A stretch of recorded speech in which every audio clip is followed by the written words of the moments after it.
Shalom, shalom, and welcome. Welcome to Turning Points. This is the second installment. My name is Symmanayah, and Turning Points will represent brief recordings that it is my intent to keep under 10 minutes, but to proceed as I believe I am directed by the Spirit of Yahusha. My name is Symmanayah, and this is a message for this particular Turning Points. I want to say to you, my brothers and sisters, beware of deformed camps, deformed fellowships. Beware of deformed fellowships, deformed camps. Remember, the set-apart family of Yahuah has many members, and it is time that we come to realize that there are indeed many different tasks that make up the body as a whole. It's time for us to realize that we need to avoid feeding egos. I want to direct your attention, and for the sake of time, I would just encourage you to take a moment to read Romans 12th chapter, 1 Corinthians 12, Ephesians 4. Romans 12, 1 Corinthians 12 chapter, and Ephesians 4. My brothers and sisters, these specific chapters talk about the many different members. And though they do not list all members of the body of Messiah, of our Mashiach, the body of set-apart children, it lets us know that we indeed are fitly joined together to make up the bride of Yahusha. All too often, I have come across camps and fellowships where it appears that individuals want to be in a leadership position, and so they try to mimic the patriarch or matriarch of that particular camp or fellowship, that bishop, that elder, that pastor, that moray. If you step into a fellowship and everyone wants to be like the moray, or everyone wants to be like the pastor or the bishop, if you step into a fellowship where you see everyone's trying to mimic the behaviors and actions of the one who heads up that camp,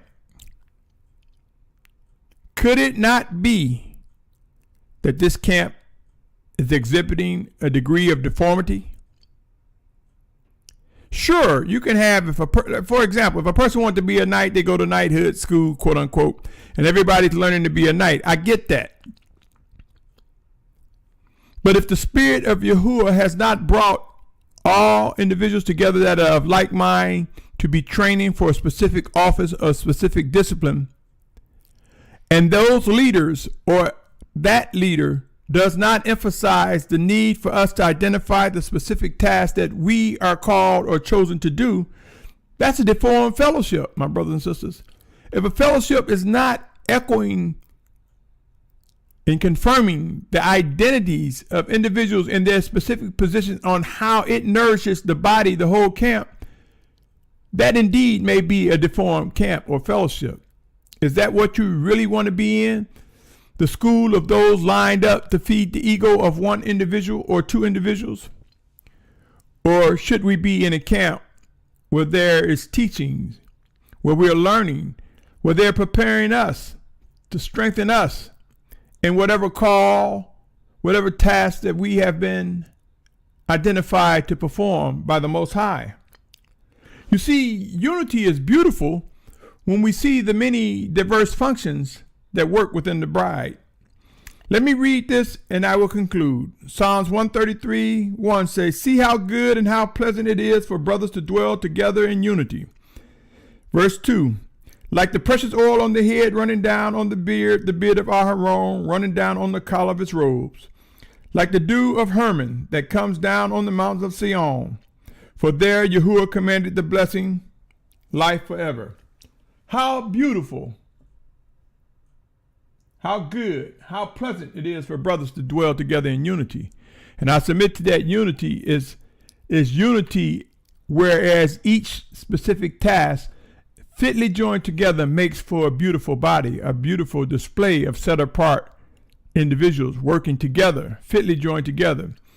Unity does not mean that everyone is trying to mimic the physical leader that has been appointed to that camp.